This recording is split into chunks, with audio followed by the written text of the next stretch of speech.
Bueno, pues buenos días.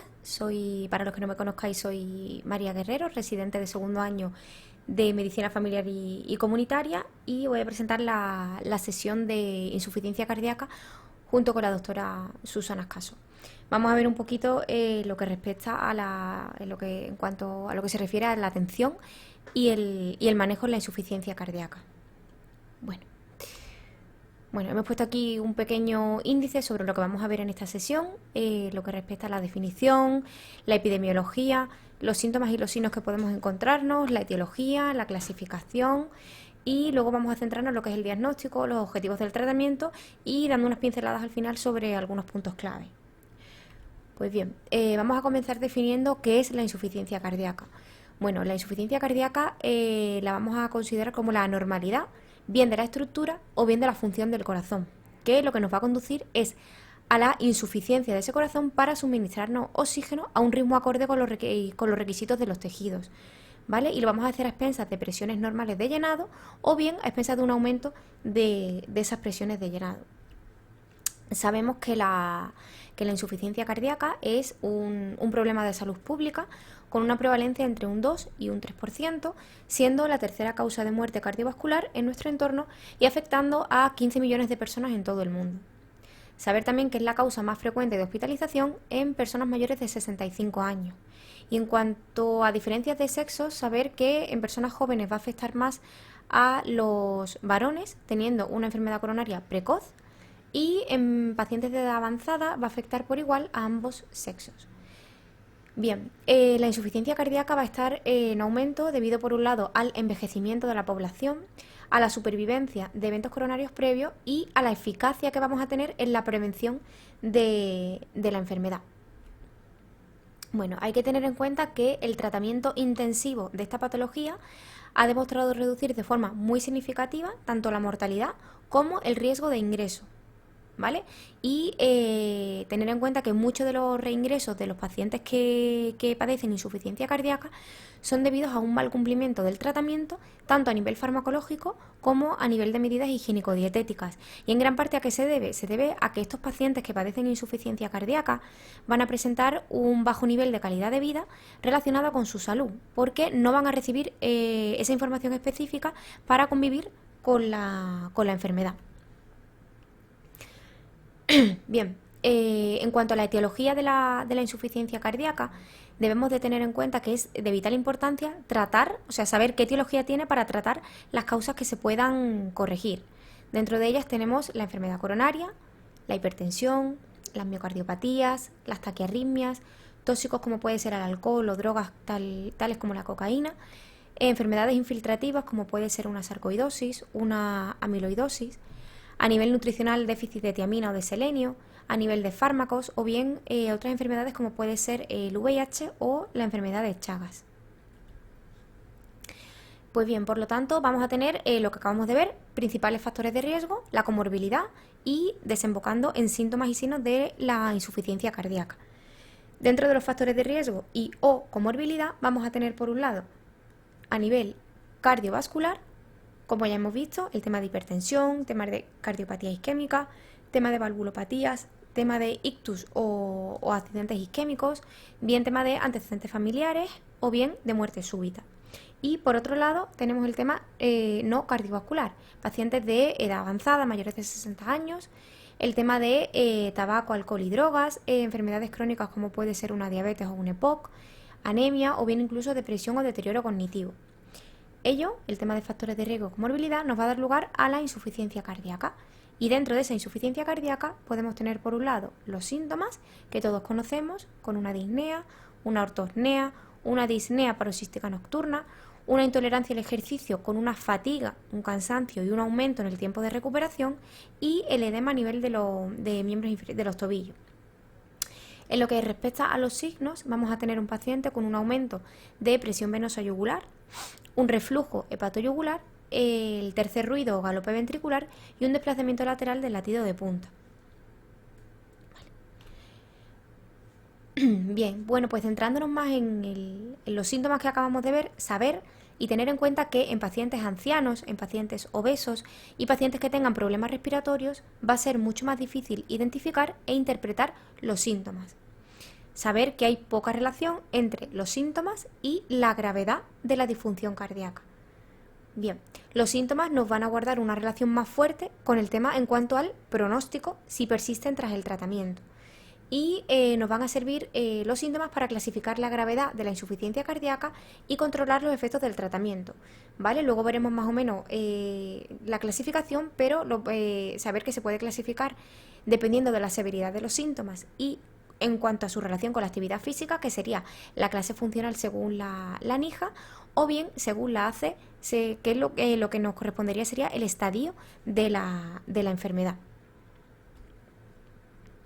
¿Vale? Por lo tanto, vamos a clasificar esa insuficiencia cardíaca en anterior o posterior, en derecha, izquierda o global, en aguda o crónica, el tema de los KILIP, del infarto de KILIP 1 a KILIP 4, insuficiencia cardíaca compensada o descompensada, las dos clases que acabamos de ver dependiendo del relacionando el ejercicio físico, relacionando el estadio de la enfermedad, que sería la NIJA o la CC. Y luego tenemos una insuficiencia cardíaca con disfunción sistólica o con FEBI deprimida o con disfunción diastólica FEBI conservada. ¿Vale? He puesto ahí un asterisco, por así decirlo, porque luego veremos que en las nuevas guías se habla de una tercera clasificación, una clasificación intermedia. ¿Vale? Bueno, hemos visto el tema de la clasificación de la NIJA, que nos va a relacionar los síntomas en función del ejercicio. Por lo tanto, vamos a tener una NIJA de clase 1, va a ser un paciente que tenga una enfermedad cardíaca, pero que no va a tener síntomas ni tampoco va a tener una limitación cuando el paciente haga una actividad física normal. La insuficiencia cardíaca de NIJA clase 2 va a ser una limitación leve, es decir, el paciente va a hacer una actividad física normal que le va a conllevar a una fatiga, a unas palpitaciones o a una disnea. En lo que respecta a la clase 3 va a ser una limitación marcada, es decir, que una actividad física, por menor que sea, le va a provocar fatiga, palpitaciones o disnea, ¿vale? Y el paciente solamente va a estar cómodo en reposo. Y luego la NIJA de la clase 4, el paciente pues va a ser incapaz de realizar cualquier actividad física sin incomodidad, ¿vale? Va a presentar síntomas de insuficiencia cardíaca o de síndrome anginoso. En cuanto a la clasificación de la ACC, lo que habíamos visto es que nos iba a representar lo que es el estadio de la enfermedad. Sería en estadio A, un paciente asintomático que tiene un alto riesgo de desarrollar un fallo cardíaco, pero que no tiene una anomalía estructural o funcional que hayamos identificado. En el estadio B es un paciente también asintomático, pero que ya tiene una enfermedad estructural que está claramente relacionada con un fallo cardíaco. El estadio C sería un fallo cardíaco sintomático y una enfermedad subyacente estructural. Y el estadio D sería un paciente con un fallo cardíaco con una enfermedad estructural avanzada, sintomática en reposo, a pesar de que al paciente le hayamos dado un tratamiento médico máximo. Bien, vale, yéndonos a la clasificación que hemos visto de disfunción sistólica o disfunción diastólica, ¿vale? Vamos a tener, por un lado, una insuficiencia cardíaca con fracción de eyección reducida, se me ha comido ahí la letra, y sería un paciente con una fracción de eyección ventricular menor del 40%. En ella lo que vamos a encontrar es un deterioro de la función contráctil del miocardio y, por tanto, una dilatación del ventrículo. Por otro lado, una insuficiencia cardíaca con fracción de eyección conservada, es decir, con una FEBI mayor del 50%, en el cual hay un deterioro en la distensibilidad del ventrículo que va a dificultar su llenado, pero el ventrículo no se va a dilatar. Y luego, pues había comentado antes que en las últimas guías se ha caracterizado un tercer grupo que sería como un intermedio entre una disfunción sistólica y diastólica, que es una insuficiencia cardíaca con fracción de eyección en mitad de rango, es decir, va a tener una FEBI entre un 40 a un 49%. Bien, bueno, pues vamos a tener aquí un algoritmo de diagnóstico y de seguimiento de la insuficiencia cardíaca y bueno, pues vamos a ir desglosándolo poquito a poco, ¿vale? Intentando identificar y hacer mucho más práctico y más ameno todo esto. Bien, entonces, bueno, vamos a empezar. Tendríamos, ¿vale? Vamos a ponernos en el caso de que tenemos un paciente con una sospecha de insuficiencia cardíaca, fijándonos en los síntomas. ¿Qué síntomas de los que hemos visto? Ya los hemos dicho antes, una disnea, una ortopnea, una disnea paroxística nocturna, ¿vale? Con el tema de la intolerancia al ejercicio, el edema, la fatigabilidad. Pues bien, ¿qué es lo primero que tenemos que centrarnos? Como siempre y como cualquier enfermedad, el tema de la anamnesis y de la exploración física. Bien, vamos a preguntarle al paciente sobre antecedentes personales, sobre los fármacos que toma, sobre los hábitos tóxicos, la dieta, el ejercicio y los síntomas que tiene en sí durante a lo largo del día, ¿vale? Que él nos cuente un poquito qué es lo que nota, qué es lo que presenta en su día a día. Como exploraciones complementarias podemos hacer un electrocardiograma donde podemos tener desde alteraciones en el segmento ST hasta una FA, un bloqueo auriculoventricular o datos de hipertrofia ventricular izquierda. En cuanto a la radiografía de tórax, podemos tener bueno, pues signos como una cardiomegalia, un derrame pleural, el tema de congestión venosa. A nivel de laboratorio, a nivel analítico podríamos tener una creatinina elevada, una anemia, alteraciones iónicas como puede ser una hiponatremia, ¿vale? Un potasio elevado, ¿vale? Una hiperglucemia, el tema de sacar analítica, ¿vale? Con troponina, con BNP. Pero, bueno, pues la prueba más útil va a ser la ecocardiografía, ¿vale? La ecocardiografía lo que nos va a demostrar son signos de, bueno, pues que esa fracción de eyección ventricular va a estar disminuida, va a haber o bien una hipertrofia de la aurícula o del ventrículo, va a haber un derrame pericárdico, nos va a dar ciertos, ¿vale? Ciertos signos que van a ser más específicos. Y luego, bueno, pues podemos tener pruebas adicionales como es una resonancia, como puede ser una ecotransesofágica o bien un cateterismo. Bien, nos hemos ido, acabamos de explicar el tema de anamnesis y de exploración clínica, ¿vale? Bien, nos iríamos, ¿vale? Tenemos en un lado del algoritmo que todo nos va a salir normal, por lo tanto en ese paciente vamos a descartar la insuficiencia cardíaca, ¿vale? Pero podemos ponernos en la otra situación en la cual el paciente puede tener o bien un electroanómalo o bien cualquiera de las pruebas que le hemos realizado salga con alguna alteración, ¿vale? Bueno, pues en esta situación o en este punto del algoritmo podemos irnos a dos vertientes, ¿vale? Por un lado podemos hacer el ecocardiograma, que habíamos dicho que era la prueba más útil, pero por otro lado, si es factible, nos podemos ir a realizarle el péptido natriurético plasmático. Bien, ¿y qué es el péptido natriurético plasmático? Bueno, pues es un 32 polipéptido aminoácido que va a ser secretado por los ventrículos del corazón en respuesta a un estiramiento excesivo de los miocitos del ventrículo, ¿vale? Vamos a utilizar esa elevación del BNP como prueba de diagnóstico de insuficiencia cardíaca, ¿vale? ¿Y cuándo vamos a medirlo? Bueno, pues vamos a medir ese BNP en pacientes que tengan una sospecha de fracaso cuando tengamos una incertidumbre clínica, ¿vale? Y bueno, pues nos es de vital ayuda como prueba diagnóstica, pero bueno, pues puede tener valor en el seguimiento de los pacientes, aunque no va a existir esa evidencia científica. Bien, nos encontramos ante un paciente, ¿vale? Lo que respecta al BNP, hemos dicho que le hacemos la anamnesis con la exploración clínica, ¿vale? Y que podemos hacerle el tema del BNP o de la ecocardiografía, ¿no? Entonces, en un paciente, por ejemplo, que tenemos que es un fallo agudo, ¿vale? Y que le hemos hecho el electro, le hemos hecho la radiografía de tórax, ¿vale? Y que nos sale alterada, hemos dicho que podemos tirar o bien por una ecocardiografía o bien por el BNP, ¿vale? Nos encontramos ante un fallo agudo, ¿vale? Bueno, pues ese BNP, ¿vale? Podemos diferenciarlo en que, por ejemplo, un paciente que tenga un electro normal y que el proBNP nos salga menos de 300 o bien el BNP nos salga menor de 100, bueno, pues sabemos que ese paciente no va a tener un fallo cardíaco, ¿vale? Pero si nos encontramos con un paciente, la otra vertiente, que tenga un electro anormal o bien que tenga un proBNP mayor o igual a 300 o bien un BNP mayor o igual a 100, ya sí que esto ¿vale? Nos está dando pie a hacerle al paciente una ecocardiografía, ¿vale? Y así, bueno, pues confirmar el fallo cardíaco con esos diferentes signos que nos ha dado de la ecocardiografía, ¿vale? Que nos va a dar esta prueba. Bueno, siguiendo un poco con el algoritmo, ¿vale? Habíamos visto que, bueno, pues con el tema del BNP y con el tema de la ecocardiografía se ha confirmado que el paciente, bueno, pues presenta una insuficiencia cardíaca, ¿vale? Y bueno, pues dependiendo de la etiología, dependiendo del tipo, de la gravedad y de la comorbilidad, nos iremos al tratamiento de este paciente, tratamiento de la insuficiencia cardíaca, que vamos a ir desglosando poquito a poco de la manera más práctica, ¿vale? Y que sea más amena, ¿vale?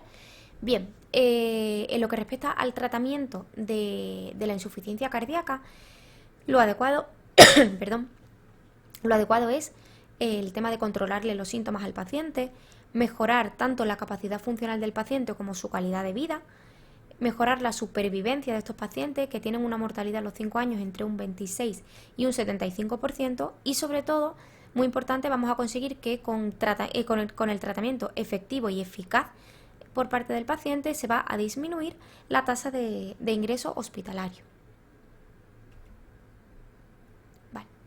Tener en cuenta que es muy importante inculcar y involucrar mucho al paciente, sobre todo en el tema de las medidas higiénico-dietéticas. Esas medidas higiénico-dietéticas y las medidas de autocuidado para controlar los factores de riesgo que se puedan modificar y, en cuanto a pacientes con insuficiencia cardíaca sintomática, estabilizar su situación clínica. ¿Vale? Es muy importante, bueno, pues que el paciente se adhiera al tratamiento, porque muchos pacientes no son conscientes de su enfermedad o no quieren serlo y pasan un poco desapercibidos y pasan totalmente del tratamiento. Por otro lado, educar al paciente, ¿vale? Para que reconozca los síntomas de su enfermedad en cuanto a síntomas de alarma o síntomas de empeoramiento de gravedad. El tema de que se pesen a diario, ¿vale? Hay que convertirlo en un hábito para ellos. El tema de la dieta y de la nutrición, sobre todo reducir la ingesta de sodio. El tema de la restricción de líquidos en pacientes graves, reducirla a 1,5 litros o 2 litros. El tema de reducir el consumo de alcohol, de 1 a 2 copas de vino al día. Pacientes que son obesos, ¿vale? Pérdida de peso, sobre todo pacientes que tengan un índice de masa corporal mayor de 30, ¿vale? Pacientes en insuficiencia cardíaca grave, controlar esa pérdida de peso que sea mayor del 6% en los últimos 6 meses. El tema del tabaco, el tema de las drogas, ¿vale? Porque nos va a aumentar la morbimortalidad. Y el tema de los consejos también de la inmunización de la vacuna contra el neumococo y contra la gripe. ¿Vale? El tema, bueno, pues decir al paciente actividad y ejercicio, que sea diaria, que sea regular y que sea moderada. En el tema de los viajes vamos a evitar ambientes que sean muy cálidos, ¿vale? O muy húmedos, ¿vale? Sobre todo mayores de 1.500 metros. Y es muy importante también el tema del estado de ánimo, ¿vale? Y de cómo esté el paciente. Bien, vamos a tener eso, ¿vale? Que el tema del tratamiento se va a basar, por un lado, en las medidas higiénico-dietéticas y, por otro lado, en la farmacoterapia. Vamos a ir viéndolo poquito a poco, pero los fármacos que vamos a utilizar en estos pacientes van a ser los IECA, los betabloqueantes, antagonistas de la aldosterona, ¿vale? Los antagonistas de los receptores de la angiotensina 2, la ivabradina, la digoxina, inotrópicos positivos, diuréticos, antiarrítmicos y otros como va a ser dispositivos implantables como es la terapia de resincronización, el DAI o incluso el trasplante cardíaco. Vamos a centrarnos, ¿vale? Que el tratamiento de base, ¿vale? No tendrá en cuenta únicamente los síntomas, ¿vale? Porque el impacto de los fármacos en la mortalidad no va a guardar una relación importante. ¿Vale? Hay que darle al paciente la dosis máxima que van a tolerar e intentar alcanzar siempre la dosis target que ha conseguido evidencia científica, ¿vale? Y saber, como hemos visto antes, que esa reducción en la mortalidad y la reducción de esos reingresos, ¿vale? Va a reflejar la efectividad del tratamiento, ¿vale? Previniendo y disminuyendo el empeoramiento de la insuficiencia cardíaca, que normalmente se va a acompañar de esa inversión del remodelado ventricular y de la reducción del valor del BNP.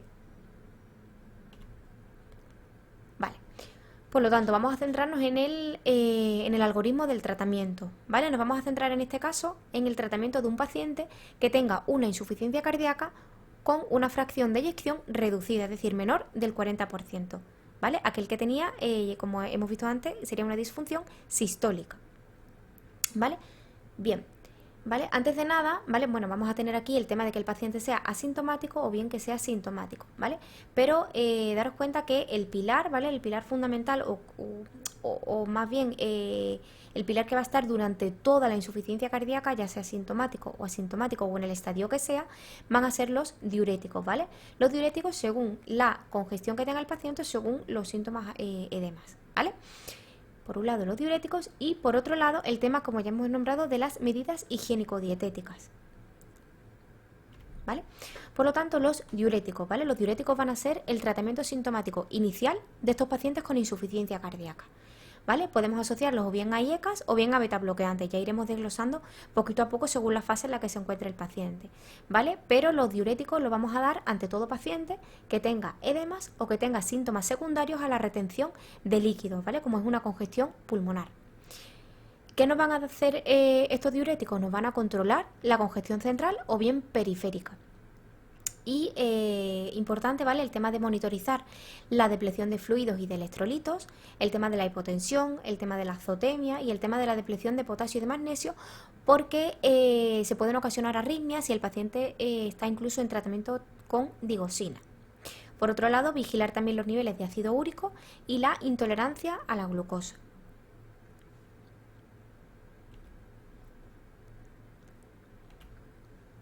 ¿Vale? Bueno, pues hemos puesto aquí, os he dejado aquí ¿vale? No voy a entrar en sí en el tema de dosis y demás porque, bueno, os lo he dejado aquí para que le echéis un vistazo, pero bueno, en sí tenemos los diuréticos, dentro de ellos tenemos los diuréticos de ASA, que son los que más se van a utilizar, las tiazidas y ¿vale? Los diuréticos ahorradores de potasio.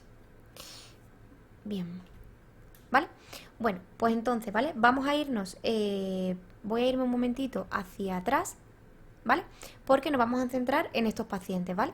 Nos vamos a centrar en un paciente que tenga una insuficiencia cardíaca con una fracción de eyección reducida y que sean asintomáticos, es decir, que no tengan, acordaros de la NIJA, que sería la 1, que no tengan limitación ni problemas a la hora de hacer el ejercicio, ¿vale? El tema de los diuréticos en todos y empezamos con los IECAS, ¿vale? Bien. ¿Vale? Bueno, pues el tema de los IECAS, ¿vale? Van a ser de primera elección en pacientes con insuficiencia cardíaca, con esa fracción de eyección reducida en todos los grados, ¿vale? De la NIJA 1 a la NIJA 4. ¿Y qué nos van a hacer esos IECAS? Bueno, pues nos van a mejorar tanto la sintomatología del paciente como la capacidad funcional, como la tolerancia al ejercicio. Se van a encargar, bueno, pues de reducir la tasa de hospitalización y de reducir también la mortalidad. Bueno, dentro de los IECAS que vamos a utilizar tenemos el enalapril, el captopril o el ramipril, ¿vale? Os he dejado ahí la dosis de inicio y la dosis objetivo de cada paciente, ¿vale? Acordaros que al paciente siempre tenemos que darle la dosis máxima tolerada y la target, ¿vale? Que ha demostrado la evidencia científica. Bien, ¿qué va a pasar? Que en el caso de que el paciente no pueda tomar los IECAS porque hay una tos intolerable, que es uno de los efectos adversos más frecuentes, utilizaremos entonces los ARA2, ¿vale? Los antagonistas de los receptores de la angiotensina, ¿vale? Como alternativa a esos IECAS. ¿Y qué nos van a hacer estos ARA2? Bueno, pues nos van a reducir la tasa de hospitalización, nos van a mejorar tanto la sintomatología como la calidad de vida, pero en comparación con los IECAS no nos van a modificar la mortalidad, ¿vale? Ni la morbimortalidad, ¿vale? Y solamente, únicamente, si es imprescindible, tendremos que asociarlo, ¿vale? Pero normalmente nos van a servir como alternativas, ¿vale? Como ARA2, el candesartán o el valsartán, ¿vale? Ahí os dejo desde la dosis de inicio hasta la dosis máxima que puede tolerar el paciente. Bien, nos vamos a centrar ahora, ¿vale? Ya hemos dejado aquí un paciente asintomático y nos centraremos entonces en un paciente que tenga una insuficiencia cardíaca con fracción de eyección reducida pero que sea sintomático. Ya nos iríamos del grado NIJA del 2 al 4, ¿vale? Igual, estos pacientes, como hemos visto antes, los IECAS los vamos a dar en todo, ¿vale? Como primer escalón. En el caso de que no se toleren los IECAS, ¿vale? Le meteremos al paciente los ARA2. Pero aquí ya tenemos otro escalón, es decir, tenemos el tema de los beta bloqueantes, ¿vale? Bueno, pues los beta bloqueantes los vamos a asociar a los IECAS, o bien cuando no se toleren los IECAS, a los ARA2, en todos los pacientes que tengan, hemos visto, que sean sintomáticos, es decir, que tengan una insuficiencia cardíaca con NIJA de 2 al 4. Pero estos beta bloqueantes los vamos a utilizar tras estabilizar la situación clínica con IECAS y con diuréticos, ¿vale? Siempre que el paciente se encuentre eubolémico, ¿vale? Por lo tanto, en un momento agudo, no, ¿vale? Tenemos que tenemos que estabilizar la situación clínica del paciente. Estos beta bloqueantes, igual que los IECAS, nos van a mejorar la sintomatología y nos van a reducir la tasa de hospitalización y, al igual que los IECAS, el tema de la mortalidad, cosa que los ARA2 no nos iban a aportar nada. Bien, dentro de los beta bloqueantes vamos a tener de los utilizados el carvedilol, el bisoprolol o el nebivolol, con sus dosis de inicio y sus dosis de objetivo. ¿Vale? Bueno, pues hemos visto, ¿vale?, qué va a pasar si un paciente tiene, ¿vale? Le hemos puesto el IECA o en su defecto el ARA2 y le hemos asociado el beta bloqueante, pero el paciente nos dice que sigue con mal control de los síntomas y cuando le hacemos la ecocardiografía sabemos que la fracción de eyección sigue siendo por debajo o menor o igual al 35%. Bueno, pues ¿qué asociaríamos? Asociaremos los antagonistas de la aldosterona. ¿Vale? Esos antagonistas de la aldosterona los vamos a asociar, como hemos visto, a esos IECAs o en su defecto ARA2 y a los beta bloqueantes. ¿Vale? Antagonistas de la aldosterona como la eplerenona o la espironolactona. ¿Vale? Estos antagonistas también nos van a disminuir la tasa de hospitalización y la mortalidad. ¿Vale? Siempre que ese paciente tenga un mal control de los síntomas a pesar de que tenga el tratamiento óptimo. ¿Vale? Entonces hemos visto lo que acabamos de ver, que se recomienda considerar su adición en pacientes que tengan insuficiencia cardíaca con fracción de eyección reducida de grado 2 a grado 4 y que tengan ese mal control de los síntomas. ¿Vale? Bien. Nos encontramos, creo que me seguís, ¿vale?, en el tema del algoritmo. Bien, tenemos entonces ahora un paciente que le hemos puesto los IECAs o en su defecto que no lo pueda tolerar el ARA2, ¿vale? Le hemos asociado el beta bloqueantes una vez que hemos estabilizado la situación clínica y ¿vale?, le hemos asociado el antagonista de la aldosterona, pero nos dice el paciente, mira, que no, que sigo, o sea, el paciente, ¿vale?, porque para que me entendáis, que no, que sigo con mal control de los síntomas y que la fracción de eyección cuando le hacemos la eco va a seguir por debajo o igual a 35%. Entonces, ¿vale?, vamos a tener tres pilares, ¿vale? Podemos hacer tres cosas en este escalón. Podemos, por un lado, reemplazar el IECA o el ARA2 por el sacubitril valsartán, ¿vale? Entonces, el sacubitril valsartán lo vamos a considerar para reemplazar, ¿vale?, a pacientes que estén tomando IECA o ARA2, ¿vale? Y lo que hemos dicho, mal control de los síntomas y por debajo de 35, ¿vale? Pero hay que tener en cuenta condiciones como cuál, condiciones que el paciente no tenga un angioedema, el paciente no esté hipotenso, no tenga una insuficiencia renal o bien una hiperpotasemia, ¿vale? Y bueno, pues saber del sacubitril valsartán que frente al enalapril, bueno, pues nos va a reducir la tasa más de hospitalización y de mortalidad, ¿vale? Siempre con esas condiciones, siempre que el paciente tenga el BNP elevado y o esté hospitalizado en los 12 meses anteriores, ¿vale?, con tratamiento estándar y sin estos antecedentes, ¿vale?, a tener en cuenta para el reemplazo del IECA por el sacubitril valsartán. ¿Qué podemos hacer también? Bueno, pues en vez de reemplazar el IECA por el sacubitril valsartán, asociar a este escalón, asociarle la ivabradina, ¿vale? Asociarle la ivabradina, pero hay que tener en cuenta que para asociar este fármaco, el paciente tiene que estar en ritmo sinusal, tiene que tener una frecuencia cardíaca mayor de 70 latidos por minuto, tiene que estar estabilizado con un tratamiento estándar, ¿vale?, que lleve más 4 semanas o más y que esté hospitalizado por insuficiencia cardíaca en los 12 meses anteriores, ¿vale? Bien, esta ivabradina, ¿qué nos va a hacer? La ivabradina, bueno, pues este fármaco nos va a reducir la frecuencia cardíaca sin modificar la contractilidad del miocardio ni la conducción intracardíaca. Nos va a reducir la tasa de hospitalización y nos va a reducir la mortalidad, pero en pacientes que tengan esas condiciones, ¿vale? Pacientes que estén en ritmo sinusal, con la frecuencia cardíaca mayor de 70 latidos por minuto, estabilizado, ¿vale? Porque sobre la mortalidad total no va a tener ese efecto, ¿vale? La ivabradina, ¿vale?, el tema de la dosis de inicio y dosis de mantenimiento. Y luego, bueno, pues por otro lado podemos hacer la resincronización cardíaca siempre que el paciente esté en ritmo sinusal con un bloqueo de rama izquierda o bien con un QRS mayor de 130 milisegundos. Pero, bueno, también se puede dar el caso de que el paciente, a pesar de que nosotros o bien hemos reemplazado o hemos asociado o hemos hecho la terapia de resincronización cardíaca, ¿vale?, que pueden combinarse, ¿vale?, si persisten los síntomas, pero nos dice el paciente que sigue con mal control de los síntomas, ¿vale?, y la fracción de eyección sigue siendo de 35 o por debajo de 35. Por lo tanto, podemos considerar estos tres escalones. Podemos asociar digosina, ¿vale? ¿Cuándo vamos a asociar esa digosina? Bueno, pues pacientes con una insuficiencia cardíaca con fracción de eyección grave, siempre que el paciente esté en ritmo sinusal o bien que tenga una una FA rápida no controlada, ¿vale?, con dosis de 0,12 a 0,25. ¿Vale? Vamos a considerar su asociación, ¿vale?, con el tema del IECA o del ARA2, con el beta bloqueante, con el antagonista de la aldosterona, ¿vale?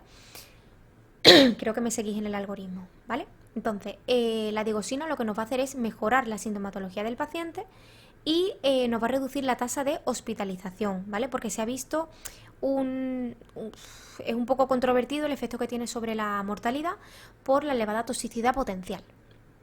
Vale. Por otro lado, podemos considerar también, ¿vale?, el tema del dinitrato de isosorbida o la hidralacina, ¿vale? Que, bueno, pues es como una posible alternativa en caso de que el paciente tenga una contradicción o no pueda tolerar tanto los IECAS como el ARA2, pero no hay evidencias que sean consistentes sobre la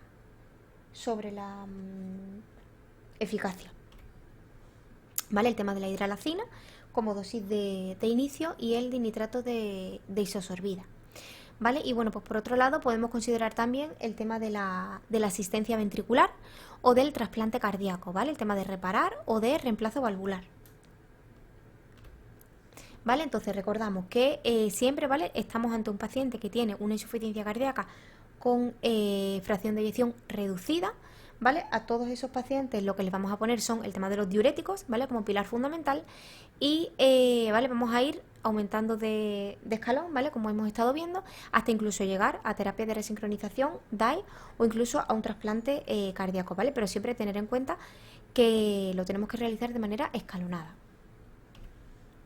Vale, nos encontramos entonces ante un paciente que tiene, hemos visto, el paciente con insuficiencia cardíaca con fracción de eyección reducida, menor de un 40%. ¿Vale? Nos iríamos entonces a pacientes con insuficiencia cardíaca con fracción de eyección conservada o mayor del 50%.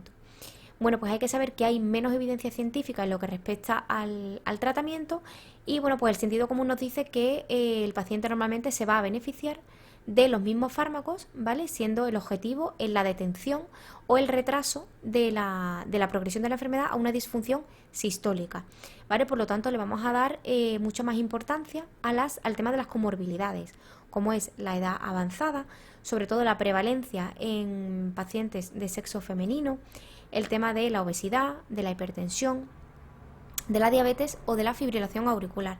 ¿Vale? Nos vamos a ir, ¿vale?, nos vamos a centrar mucho más en esas comorbilidades. ¿Vale? Y bueno, pues sobre el tema que os había contado antes de que las nuevas guías meten como una insuficiencia cardíaca con fracción de eyección en rango medio, que es aquella en la que se encontraba con una FEBI entre 40 y 49%, bueno, pues no hay evidencia específica y hacen falta ensayos clínicos más sólidos para hacer recomendaciones en lo que respecta al tratamiento, ¿no? Pero bueno, tenemos por un lado los beta bloqueantes, ¿vale?, que se pueden considerar en pacientes que tengan un ritmo sinusal, pero no hay ningún estudio, por ejemplo, que lo avale en pacientes con fibrilación auricular, ¿vale? Se ha hecho, por ejemplo, un estudio seniors, ¿vale?, que incluye a pacientes con esta FEB intermedia y tratados con nebivolol. En el tema de los ARA2, ¿vale?, por ejemplo, el candesartán, ¿vale?, donde tiene un ensayo del Chambre-Servet, pero no es suficiente para extender el uso a estos pacientes que se encuentran con esa FEB intermedia. En el tema por ejemplo, de los IECAS, no se hace ninguna recomendación, pero bueno, tienes, por ejemplo, el perindopril, ¿vale?, que es el que tiene algún estudio interesante en el campo. Y luego, por otro lado, un estudio que es el TopCat, ¿vale?, con el tema de la espironolactona, ¿vale? Pero, por ejemplo, los autores sostienen que hay un sesgo de selección geográfica que podría tener ese ensayo, ¿vale? Por lo tanto, tener en cuenta que pacientes con una insuficiencia cardíaca con una FEBI intermedia, ¿vale? De momento, bueno, pues no habrá un algoritmo de tratamiento porque hay una escasa evidencia, ¿vale? Y hacen falta ensayos o sea, más sólidos, ensayos clínicos para hacer sus recomendaciones con respecto al tratamiento. Bien, pacientes, por ejemplo, que con insuficiencia cardíaca, ¿qué tratamientos no se les va a dar, ¿vale? ¿Qué tratamientos no van a estar recomendados? Bueno, pues por ejemplo, las glitazonas, ¿vale? Las glitazonas lo que nos van a desembocar es en un empeoramiento de la insuficiencia cardíaca y en un aumento del riesgo de hospitalización. Por otro lado, tampoco vamos a darle a pacientes con insuficiencia cardíaca bloqueantes de los canales del calcio, salvo el amlodipino y el felodipino. ¿Y por qué? Porque poseen un efecto inotrópico positivo que lo que nos va a hacer es empeorarnos aún más la clínica de disnea, de ortopnea, de fatigabilidad de esos pacientes. Pacientes con insuficiencia cardíaca no vamos a darle tampoco ni AINES ni inhibidores de la COX-2. ¿Y por qué? Porque nos van a retener agua, nos van a retener sodio y por lo tanto nos van a empeorar la insuficiencia renal y la clínica de insuficiencia cardíaca. Y el tema de añadir un fármaco como es un ARA2 a pacientes que ya están con IECA, lo que nos van a hacer en sí es empeorarnos aún más la función renal y aumentarnos el riesgo de hiperpotasemia. Por lo tanto, ¿qué vamos a hacer ante un paciente con insuficiencia cardíaca que nos viene con una descompensación? Pues bien, lo más importante y lo que debemos de, por así decirlo, de educar y de involucrar mucho al paciente es que tenga en cuenta que reconozca, ¿vale? Educarlo sobre los síntomas de descompensación, ¿vale? Que sepan reconocer cuando el paciente está ante un empeoramiento de su enfermedad, ¿vale? Y bueno, pues un paciente que síntomas de descompensación sería el tema de una dificultad para respirar, ¿vale? Sería un aumento de esa sensación disneica, el tema de los edemas a nivel de los pies y a nivel de las piernas, el aumento brusco de peso, la tos seca o bien una tos al acostarse, ¿vale? Una pérdida de apetito, un malestar general o un cansancio, ¿vale? Sería, ¿vale? El cuadrito, ¿vale? Más o menos lo que es lo que acabamos de ver, ¿vale? Síntomas de alarma o de descompensación.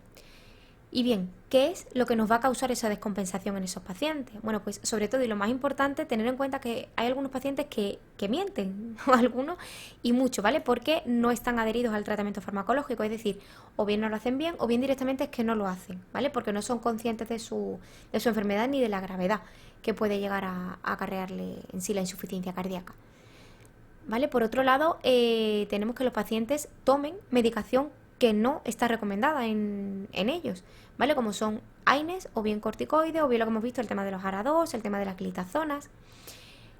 Pacientes que por otro lado hagan una transgresión dietética y coman, beban o hagan lo que les dé la gana, ¿vale? Por otro lado, que el paciente haga un ejercicio físico excesivo, ¿vale? Que el paciente tenga arritmias sostenidas como es una FA, pacientes con isquemia, pacientes con crisis hipertensivas, con trastornos hidroelectrolíticos, pacientes con infecciones respiratorias o bien que hagan un TEP o bien pacientes que van a empeorar, ¿vale? Van a descompensarse cuando se encuentran en estados hiperdinásmicos, como puede ser una fiebre, una anemia, un embarazo, bien enfermedades como el hipertiroidismo. Por lo tanto, ¿cómo vamos a tratar una descompensación? Pues como hemos visto antes, el tratamiento con diuréticos, ¿vale? Los diuréticos nos van a constituir, como ya hemos visto, la piedra angular del tratamiento de las descompensaciones, ¿vale? Perdón. El tema de esa detección precoz, ¿vale? De los síntomas de alarma, ¿vale? De retención de líquido y de ajuste de dosis oral de los diuréticos, ¿vale? Nos van a contener que el paciente progrese hacia una descompensación y así evitar el tema del ingreso hospitalario, ¿vale? ¿Qué es lo más aconsejable? Lo más aconsejable es duplicar la dosis de diuréticos de ASA, sobre todo furosemida y torasemida, ante un paciente que tenga un aumento de peso patológico y una vez que se recupere el peso seco y haya mejoría de los síntomas, ir volviendo a la dosis habitual. ¿Vale? Y bueno, pues tener en cuenta que, por ejemplo, cuando el paciente está con una dosis máxima oral de diuréticos de ASA de furosemida mayor de 200, hay que derivarlo al cardiólogo, ¿vale? Para el tema de valoración. Por otro lado, si hay un aumento de peso refractario al ajuste de dosis en 48 horas, utilizaremos diuréticos tiacídicos para potenciar el efecto de esos diuréticos de ASA y restaurar así el equilibrio hídrico, ¿vale? Y tener en cuenta que el riesgo del tratamiento intensivo con diuréticos es principalmente, ¿vale?, del deterioro de esa función renal. Por lo tanto, hay que aconsejar un análisis con función renal y iones, ¿vale? Bien. Bueno, aquí hemos querido plasmar un poco la semejanza entre la guía, ¿vale?, entre la americana y la europea, que bueno, en sí no tienen, ¿vale?, es lo que acabamos de ver. El tema de las pruebas diagnósticas, la ecocardiografía, ¿vale? El tema de hacer como prevención una resonancia para evaluar la cicatrización miocárdica, ¿vale? Ya hemos visto, bueno, pues en lo que respecta al tema del tratamiento, pacientes con insuficiencia cardíaca con esa fracción de eyección reducida, ¿vale? El tema de lo que hemos visto el tema de los IECA o de los ARA2, ir añadiendo beta bloqueantes o bien antagonistas de la aldosterona, ¿vale? Ir escalón por escalón en el algoritmo que ya hemos visto, ¿vale? Y el tema de la conservada, ¿vale? Que teníamos el tema de los diuréticos para el control del volumen. ¿vale? Bueno, pues el tema de prevención primaria con el DAI y la terapia de resincronización, ¿vale? Hemos visto, acordaros de esa diapositiva, en la cual el paciente sintomático, ¿vale? Con fracción de eyección, y vamos a ir reducida y vamos a ir subiendo de escalón en escalón hasta llegar incluso al trasplante cardíaco. Y bueno, como diferencias entre las guías, pues centrándonos en sí, o sea, más o menos, ¿vale? Es todo lo que acabamos de hablar, ¿vale? Pero dar una pincelada de que pacientes que tengan una insuficiencia cardíaca con una fracción de eyección conservada y bien que tenga diabetes o una presión arterial alta, la guía europea se va a diferenciar de la americana por la empaglifosina, es decir, le van a dar a estos pacientes empaglifosina porque bueno, pues nos ha demostrado una reducción tanto de la hospitalización, pero sobre todo una reducción muy eficaz en el tema de la morbimortalidad. ¿Vale? Bien, y bueno, pues para ir acabando, ¿vale? Tener en cuenta que pacientes con insuficiencia cardíaca tenemos que hacerle un seguimiento y tenemos que hacerle un control en lo que respecta a la atención primaria, ¿vale? Porque la atención primaria va a ser el pilar fundamental para estos pacientes, ¿vale? Sobre todo pacientes, bueno, pues con insuficiencia cardíaca crónica estable. Vamos a hacer un seguimiento más estrecho en pacientes que tengan una insuficiencia cardíaca que esté avanzada o bien complicada. El tema de la atención primaria nos va a servir para planificar con el paciente o bien con los cuidadores, ¿vale? En función de la situación clínica. Hay que hacer también una evaluación precoz tras el alta hospitalaria, ¿vale? Los primeros 30 días. Por ejemplo, sobre todo los médicos de atención primaria nos van a ser muy útiles para hacer una revisión cada 6 o cada 12 meses, o bien pacientes, por ejemplo, que sean mayores, frágiles o que tengan multimorbilidad, hacerlos cada 3 meses. La atención primaria va a ser muy buena porque nos va a hacer del paciente un control clínico, un control analítico y el tema de analizar las necesidades y el apoyo psicosocial que necesiten recibir estos pacientes. Van a detectar también cambios de insuficiencia cardíaca y valorar resultados del tratamiento. Nos va a controlar también esos médicos de atención primaria los síntomas, los factores de descompensación o bien de comorbilidad. Van a revisar el plan de cuidados y de medicación, ¿vale? Considerando que si el paciente tiene que modificar algún tratamiento o bien tiene que eliminar ese tratamiento, ¿vale? Por otro lado, resolver problemas que tengan por efectos adversos de medicamentos, tal como por ejemplo un paciente que esté con IECA y que empiece con tos, saber que ese medicamento hay que quitarlo y meterle un ARA2. Y el tema sobre todo desde atención primaria, ¿vale? Saber cuándo tenemos que valorar la derivación de esos pacientes o bien a atención hospitalaria o bien a cuidados paliativos. Bueno, ¿cuándo enviaremos a un paciente para que se haga una valoración por atención hospitalaria? Bueno, pues ante un paciente que tenga un empeoramiento de su enfermedad, tenga una descompensación, tenga una respuesta insuficiente al tratamiento a pesar de llevarlo a dosis máxima o tenga cambios en el electrocardiograma.